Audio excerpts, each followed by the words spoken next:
নমস্কাৰ, মোৰ নাম থানেশ্বৰ বড়ো। মোৰ দেউতাৰ নাম বাবুল বড়ো আৰু মাৰ নাম মৃদুলা বড়ো। মোৰ গাঁও হীৰাপাৰা, নিচিলামাৰী। প্ৰথম শিক্ষা আৰম্ভণি ক'ত?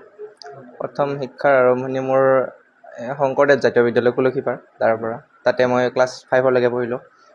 তাৰপাছত ইফালে ক্লাছ 6ৰ পৰা মই পশ্চিম শিলপুতে হাইস্কুলত পঢ়িলোঁ। তাৰ পৰা হাইস্কুল মেট্ৰিকো তাৰ পৰা হয়, মেট্ৰিকটো তাৰ পৰা পাছ কৰিলোঁ। তাৰপাছত তাৰপৰা নেশ্যনেল পাইনাৰ ছিনিয়ৰ ছেকেণ্ডেৰী স্কুল, তাৰ পৰা মই হায়াৰ ছেকেণ্ডেৰী পাছ কৰিলোঁ। তাৰপিছত ছুপাৰ 30 ONGC ছুপাৰ 30 শিৱসাগৰ, তাতে মই সুযোগ পালোঁ। হয়, তাৰ পৰা কোচিং কৰি পাছত এক্সামটো দিলোঁ। তাৰ পৰা এতিয়া IIT খড়গপুৰত ছিট পাইছোঁ। হয়, কেনে লাগিছে মনটো? এতিয়াতো ভালে লাগিছে খুবেই। এতিয়া তুমি যিখিনি কষ্ট কৰিছা, সেই কষ্টৰ ফলটো কাক দিব প্ৰথমতে?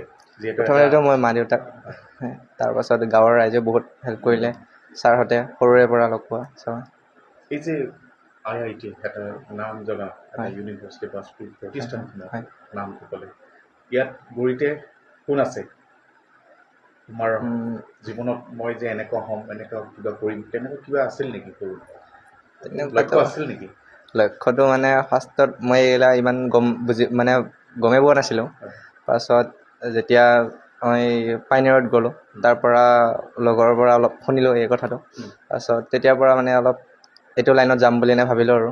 তাৰপিছত তেতিয়াৰ পৰা এনেকৈ ট্ৰাই কৰিলোঁ অলপ।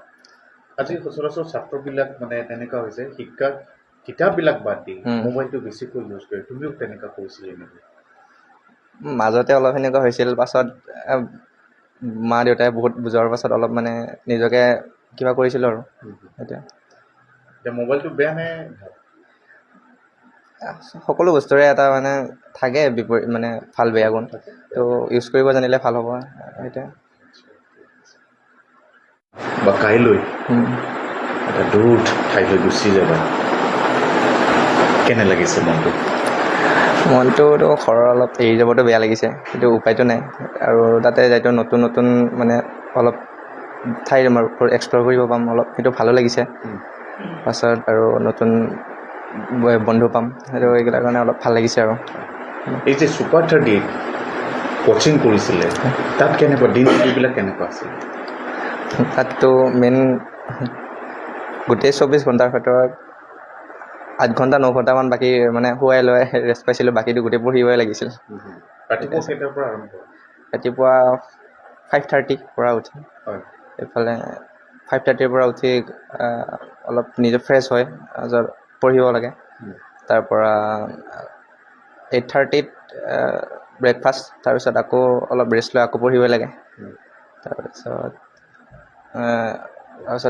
10:30 পৰা ক্লাছ আৰম্ভ হয়। তাৰপিছত সেইফালে 1 বজাত আকৌ দিনটোত মুঠতে 4টা শিফ্ট তেনেকুৱা হয়। সন্ধিয়া কিমানলৈকে থাকে? সেইফালে 12টালৈকে পঢ়িব লাগিছিল। এতিয়া সেই ঘৰখনত থাকোঁতে কিন্তু তেনেকুৱা আছিল নে? নাই, দায়িত্ব পালন কৰিছিল নে? ঘৰততো ইমান সেনেকুৱা নাছিল। এতিয়া ঘৰত থাকিলে সেইখিনি সুবিধাটো পাম বুলি ভাবিছিল নে? নাই, দেখা নাছিল।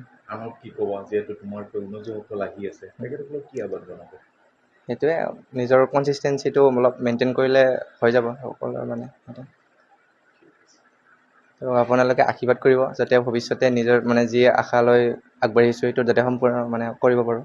এতিয়া বৰ্তমান মই একো নাজানোৱেই বাৰু, মই অশিক্ষিতে ক'ব গ'লে। তথাপিতো এতিয়া কৰোঁতে সেই কৰোঁতে মই এতিয়া বৰ্তমান মোৰ ল'ৰাই যি ইমানখিনি আগবাঢ়িছে, এতিয়াহে মই বুজি পাইছোঁ। গতিকে IIT এতিয়া ইঞ্জিনিয়াৰ কিবা বোলে কোচিং কিবা কৰিছে, এইবিলাকতো মই একো নাজানিছিলোঁ আগতে, এতিয়াহে মই জানিছোঁ। সেইটোকে মই এতিয়া আপোনালোকৰ সকলোৰে এই প্ৰচাৰবিলাকত চাই কেনে আৰু বেলেগৰো এনেকৈ ক'ৰবাত নিউজে পাই কেনে মই এতিয়া বুজি পাইছোঁ বোলে এইটো উচ্চ শিক্ষিত কিবা এটা কৰি আছে বুলি মই এতিয়া গম পাইছোঁ। আৰু আপুনি নিজকে মই খুব ভাল লাগিছে মনটোত, মই নিজে সুখী হৈছোঁ। আৰু যে মই নোৱাৰিলেও যে ল'ৰাই সেইখিনি কৰিছে, সেইটো মই খুব ধন্যবাদ দিছোঁ আৰু ল'ৰাক এতিয়া।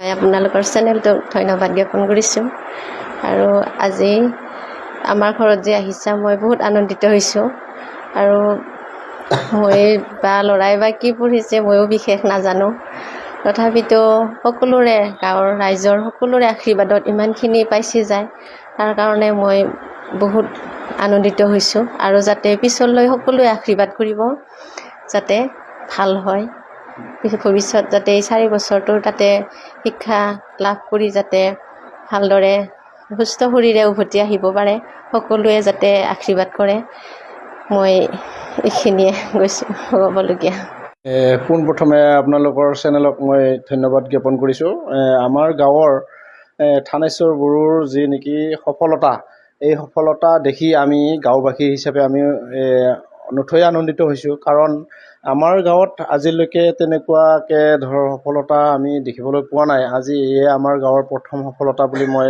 ক'ব বিচাৰোঁ কাৰণ তেখেত এগৰাকী মেধাৱী সম্পন্ন ছাত্ৰ হিচাপে আজি যিখিনি নেকি সফলতা অৰ্জন কৰিছে তাৰ কাৰণে আমি তেখেতক ধন্যবাদ জ্ঞাপন কৰিছোঁ আৰু যাতে অদূৰ ভৱিষ্যতে তেখেতৰ উজ্জ্বল ভৱিষ্যত লগতে নিজৰ ঘৰখনৰ লগতে আমাৰ অঞ্চলৰ যাতে সুনাম কঢ়িয়াই আনিব পাৰে তাৰ কাৰণে আমি গৌৰৱান্বিত হৈছোঁ এই মুহূৰ্তত গতিকে আমি সঁচাকৈ বৰ্তমান মুহূৰ্তত আমি আনন্দিত হৈছোঁ